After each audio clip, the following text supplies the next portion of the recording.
السلام علیکم ورحمۃ اللہ وبرکاتہ۔ سلیس درس حدیث کے اس حلقے میں ایک بار پھر آپ سب کے ساتھ موجود ہیں۔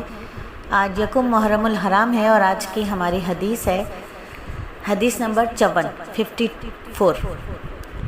میرے نبی صلی اللہ علیہ وآلہ وسلم نے فرمایا، حرص کرنے والے دو شخص ہیں جن کا پیٹ نہیں بھرتا، ایک علم میں حرص کرنے والا، اس کا پیٹ علم سے نہیں بھرتا، اور دوسرا دنیا کا حرص کرنے والا کہ اس کا پیٹ بھی نہیں بھرتا۔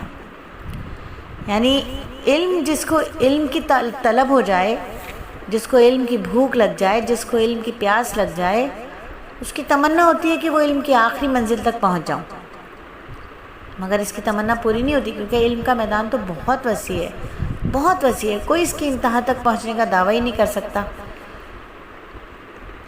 اور اس پر دلیل یہ ہے کہ میرے نبی کہ حضرت خضر علیہ السلام نے ایک چڑیا کو سمندر کی چونچ میں پانی لیتے ہوئے دیکھا تو موسیٰ علیہ السلام سے کہا کہ تمہارا اور میرا علم اللہ کے علم کے مقابلے میں اتنا بھی نہیں جتنا اس چڑیا کی چونچ کا پانی ہے۔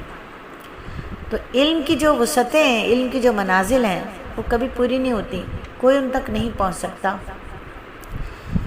علم کا حریص علم حاصل کرنا چاہتا ہے اور کرتے ہی چلا جاتا ہے، کرتے ہی چلا جاتا ہے، بڑھتا ہی چلا جاتا ہے، کیونکہ اسے مزید سیکھنے کی خواہش پیدا ہوتی رہتی ہے۔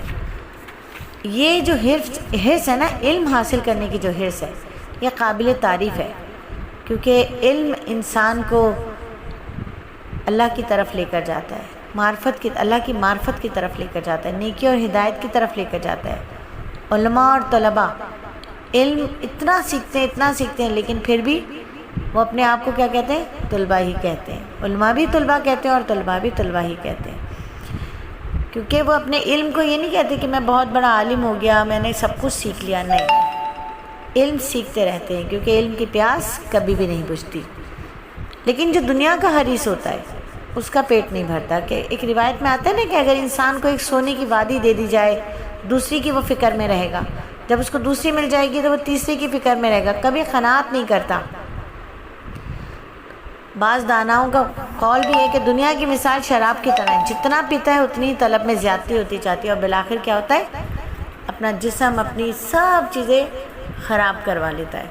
تو دنیا کا حریص جو ہوتا ہے نا، وہ مال، دولت، شہرت، جائیداد، دنیاوی آسائشوں کے پیچھے لگا رہتا ہے۔ جتنی دنیا ملتی ہے اتنی مزید کی خواہش بڑھتی جاتی ہے، اس کی حرص کبھی ختم نہیں ہوتی، وہ کبھی مطمئن نہیں ہوتا۔ ایسی حرص انسان کو آخرت سے غافل بھی کر دیتی ہے اور روحانی نقصان کا بھی باعث بنتی ہے۔ تو علم کی طلب ایک محمود اور پسندیدہ صفت ہے۔ دنیا کی طلب جو ہے وہ محبت اور لالچ، دنیا کی محبت اور لالچ جو ہے وہ قابل مذمت ہے۔ مومن کو علم میں ترقی کی کوشش کرنی چاہیے، لیکن دنیا کے معاملے میں قناعت اختیار کرنی چاہیے۔ حقیقی کامیابی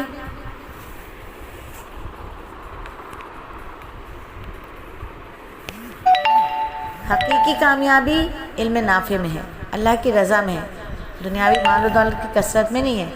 تو علم کی طلب بڑھانا ہے، لیکن دنیا کی محبت کو دل پر غالب نہیں آنے دینا ہے۔